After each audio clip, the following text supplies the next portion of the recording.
Alors, on a le même phénomène équinoxial en Russie.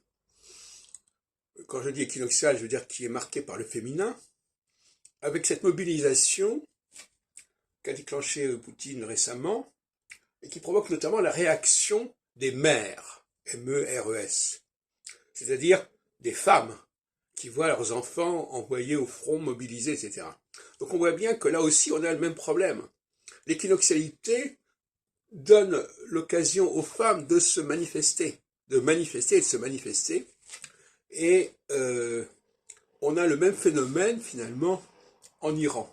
Ce qui est intéressant, c'est que dans l'esprit public, cette émission dont j'ai parlé tout à l'heure, qui a eu lieu ce matin, eh bien, ce point commun du féminin entre la Russie et l'Iran au même moment n'a pas été mis en évidence, du fait d'une ignorance totale de tout ce que sont les topiques sensoriels, de tout ce que sont les cyclicités de l'exols.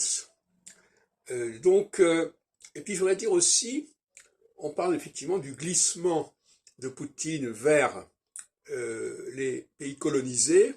Effectivement, il semble que ce soit tout à fait juste, et que là on arrive à une équinoxialité, une équinoxialisation du discours de Poutine, qui justement va rebondir sur ses échecs, victime en quelque sorte de la puissance impériale occidentale, et qui va rallier un certain nombre de puissances, d'États qui ont été colonisés, etc.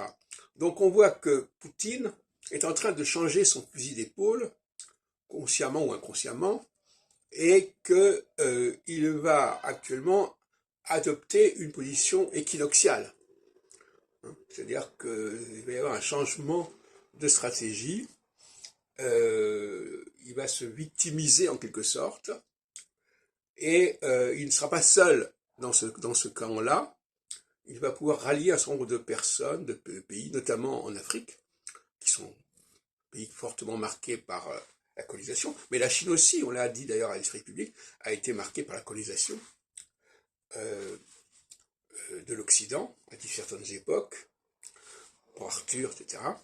Et donc là, nous avons un glissement du solsticial vers l'équinoxial que quelqu'un comme Poutine arrive à percevoir et à instrumentaliser.